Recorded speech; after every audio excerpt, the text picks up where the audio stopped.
The Unfamous Files is a fun, lively and super relatable podcast hosted by twin sisters Taryn and Shae, aspiring actors in their 30s who've been chasing their dreams for over 15 years.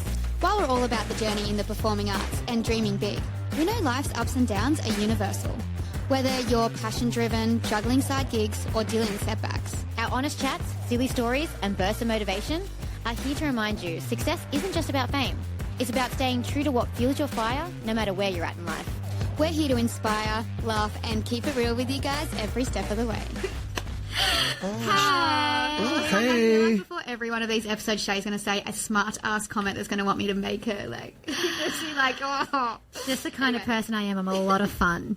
A lot of fun. Anyway, we're back hey, for everyone. our next episode. Yay, and this is going to be like a proper episode, so we're really keen for this. How are you feeling today, Troy? Excited? Oh, I'm great. Hey, everyone. Welcome. Amazing. Like we said in the last episode, we're going to be talking about how far have you gone to get an audition, or just like how far have you gone to get what and it's you something want. that you really want in life or needed in that moment. How far have you gone for that? I think starting off, we should probably talk everyone through who hasn't maybe done auditions and have no idea what we're talking about. Yeah, I think we'll go and start with how we get an audition. So I think a lot of people just think, oh, your agent will just get you an audition. Full stop.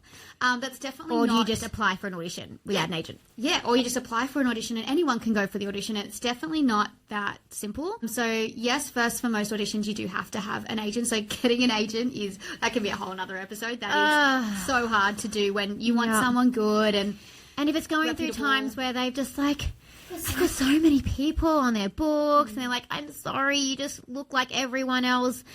Because you're not really I don't know, have beautiful red hair with green eyes or something. You're just plain looking and it can really hit the ego, guys. Yep, hence why we've got the blonde hair. So you actually have to get the agent. Like I said, that we can do that in another episode because that was a whole ordeal in itself. Could I please tell a quick story of how we got one of our agents? Yep. Yeah, so we didn't actually end up getting an agent from this, but we're in between agents and we're okay, let's just go out there and visit every single agent on the block. We're going to go hit them, whoever, no matter how big they are. We're going Chris Hemsworth, we're going Nicole Kidman, we're going all of it. We thought twins. they're going to love... They want us. We thought they were going to love our personality. Yeah, we thought that they thought they were going to love our...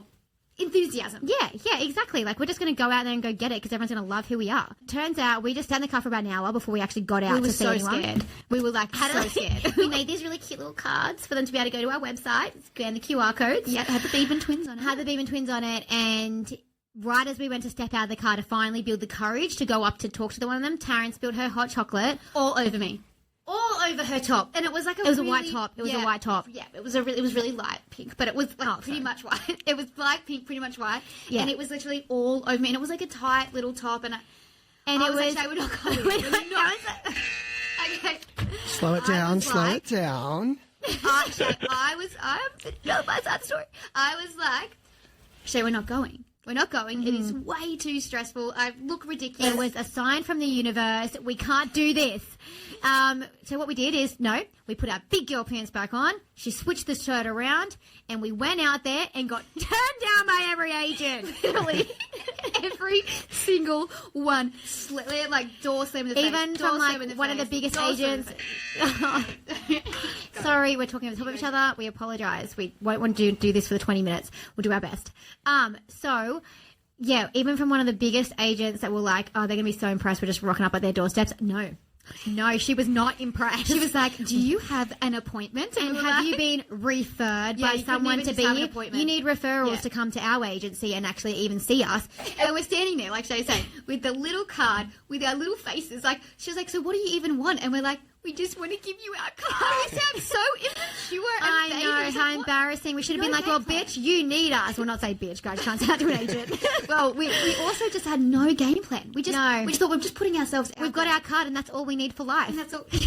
So, guys, if you want to get an agent, let's just say the postcard with no game plan, probably not the best idea. Maybe if we had a sales pitch, it would have been better, but we were just so nervous about the whole thing. Yeah. But we tried and we really went for it. It didn't work. We went far to get an agent. Yeah, crap, guys, sorry, terrible. But like Taryn was saying before, circling back, when you have to get an agent first, and then the agent then applies all these actors to a certain audition, and the casting director gets to choose from those actors they've seen, whether they've got videos or just headshots. Yep, I want to audition these people. And I think that's where people get confused all the time. They think their agents just apply for every single job for them, and they get the audition. It's not that. They apply for all these for actors that fit the brief, and then the actual casting director only maybe chooses 3 people from their agency to actually do this audition out of everyone else. So, and then you're still the frustrating part. I don't know if you think it's frustrating when we get people coming to us, particularly sometimes our partners and things like that. They might not understand the industry, and they just say, "Well, why isn't your agent getting you the auditions?" And I'm like, they're trying, but it's not just them; it's also the casting directors. They're not a ruling process. They're not. Sorry, I just get so excited. They're not submitting you. They're submitting us, but we're just not making it through to the next cut if you don't happen to be getting that audition that does. And you're like, why didn't I get that audition for that awesome film? So after that, you then get your audition, and then you get to then do your best performance. As you can hear, it's a big process. Thing. Yeah. And you do get impatient sometimes. Like, you're sitting there and you're just like, holy shit, I haven't had anything in months. Well, Shae, it's been 6 months, and I think I've had 2 auditions all year. Yeah. That's I've been lucky enough to have a couple of extras. Yeah, Shae, you have had a couple of extras. I feel like, I don't know what it is, guys. Troy, what do you think it is? Shae gets, I would say, probably double the amount of auditions I get. And I'm saying that's not like she's getting an audition every week, but I'm saying, let's say the last 6 months, I've had 2 auditions. Shae's had 5, let's say. What do you think it is between mine and Shae's headshots? Is she just the prettier twin? Is that where we're going? No.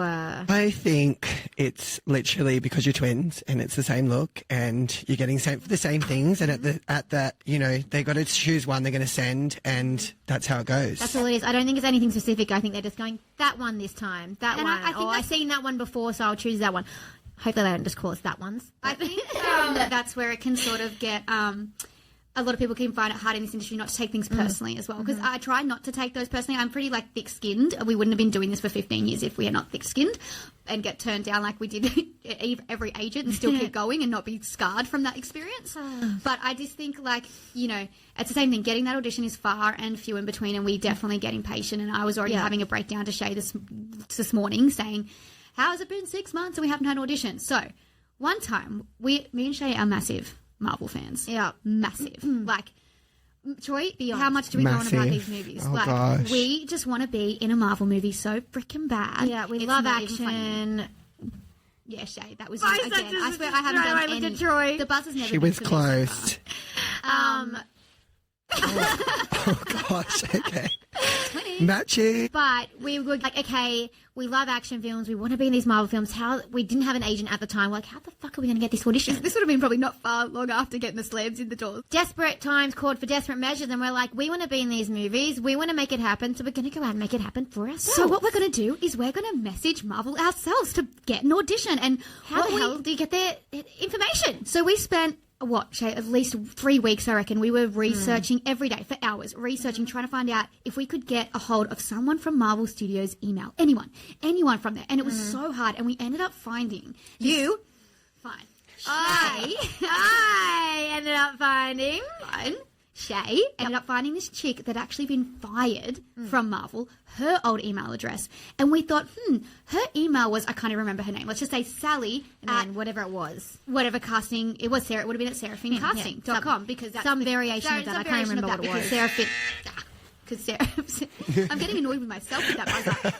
Because Seraphin Casting does all the casting for the Marvel movies. So we said, what if we know that we've done our research. We know that Jason Stamey, and we'll just try both their first names and see what happens. And we'll put that in email address. And we went the next level, though. We, scheduled it. So no, Sharon. What? Do you want me to tell you? Oh, my gosh, what? We didn't actually schedule it because I was doing it. So Taryn was living at home. I was still at home. So I didn't schedule it because I didn't know how to schedule an email. You couldn't just Google? I didn't know how to schedule an email. So I set an alarm to wake up at 3 a.m. Australian time. To wake up at 3 a.m. Australian time to sit there on the computer and send it. So it would be 8. Sorry. And send it. So it would be 8:30 a.m. or 8:45. Sorry, Troy saying lower the tones. Don't need to be yelling. Slow down. Slow down. Slow the swaying. We've got a bit of swaying happening. God. We're on the boat. We're rocking on the boat. We're stopping the swaying. So, yes. I didn't know how to schedule emails, and I was in charge of the email. So I set an alarm at 3 a.m., got up, sent the email. We pretended we had an agent. We made a complete fake email address from Natalie Akers, which is actually our mum's maiden name.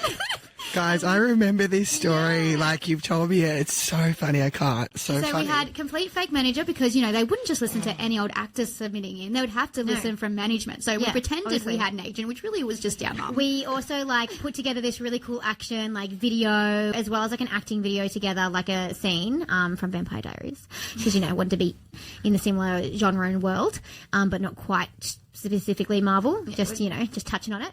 And we sent that off to them, and then I went back to sleep. And I didn't really sleep much. I was just like, oh my God, oh my God, and then the worst thing happened after that. Not the worst thing, but the funniest thing. 2 days later, Shae, because we didn't check that email from our mum's fake manager's email address. Remember, Shae, you found the email. It was like almost a day later. Almost a day later, and you found we got an email back. We actually got an email back from Marvel Studios asking for an audition. Would the girls be interested in putting down these tapes? And of course, we replied I sort of don't have the time. The best thing was that I was out on a date night or something, and Shae and my mum, everyone was no one busy. was home. No one was home for Shae. Shae at the stage was home, everyone and everyone.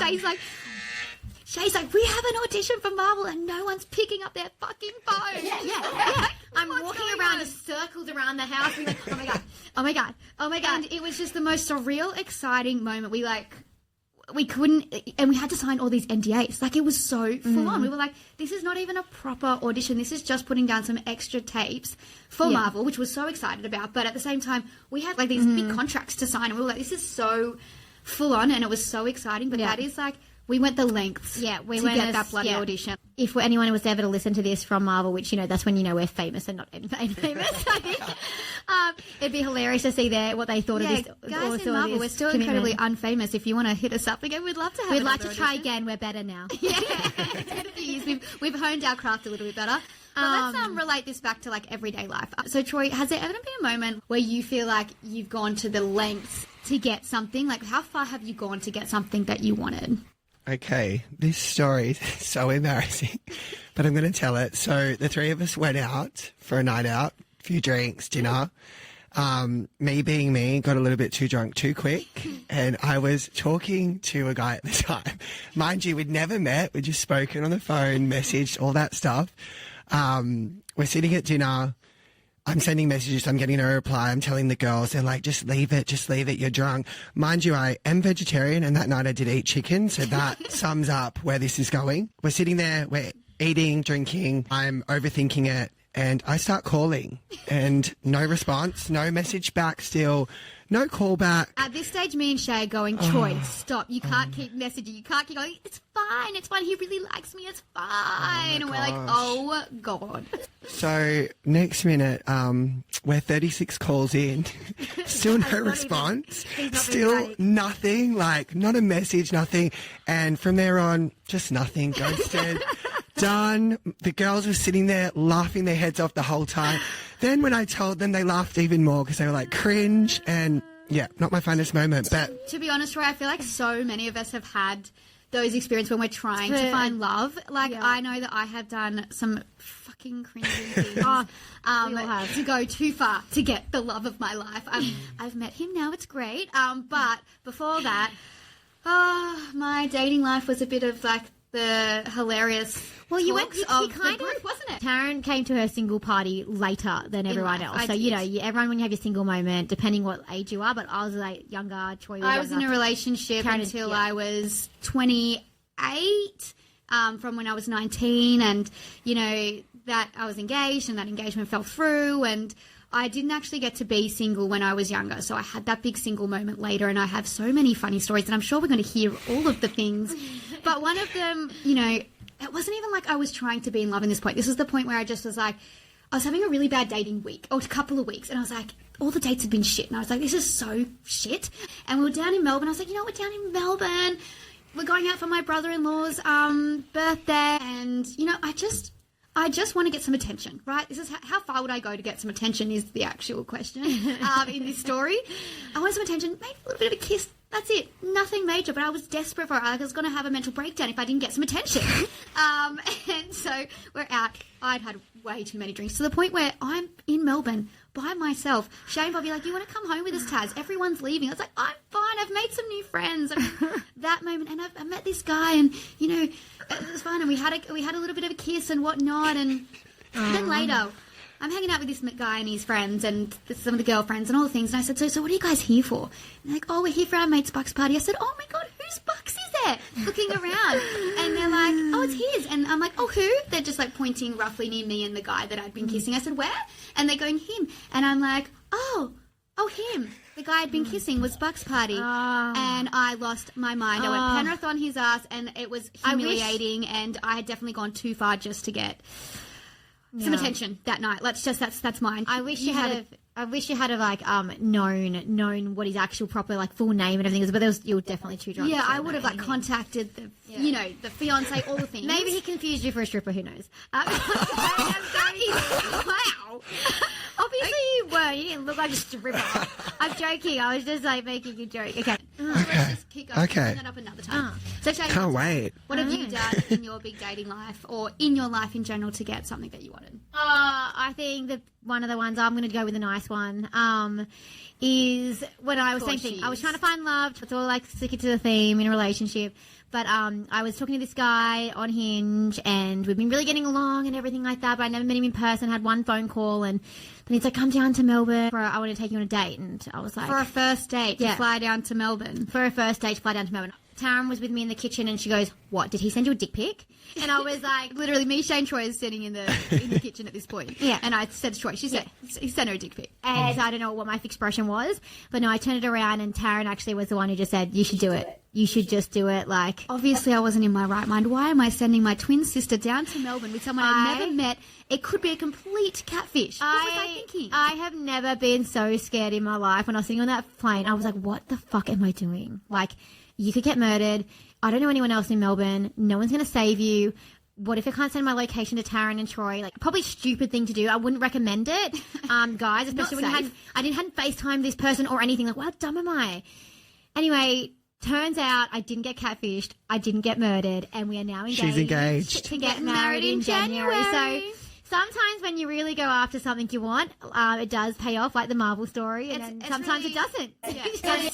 Yeah, exactly. But I think the biggest thing is just to go for it. Anyway, whatever it is you want in life, I'm always a big believer of just going for it, no matter if it makes yourself look like a dick in the end. That's how you learn lessons, right? And we've learned so many lessons ups and down in this industry and in life in general, and we're still going for it every step of the way. And do you ever really want to be left with the what if moment? Absolutely not. I don't know, fuck it. Like, even if you make an idiot of yourself, like, I think you just go for it. Whether it's dating, whether it's who knows, maybe that person could have ended up being Troy's love of his life, who he called 50,000. He might have been like, wow, this guy really likes me, and I love that someone's called me 56 times. Yeah, exactly. You just don't know, so who cares? And just go for it and go to the lengths to get what you want at that time. 100%. 100%. I hope you enjoyed this episode, and we'll be back for more Unfamous Files next time. See you soon. Bye.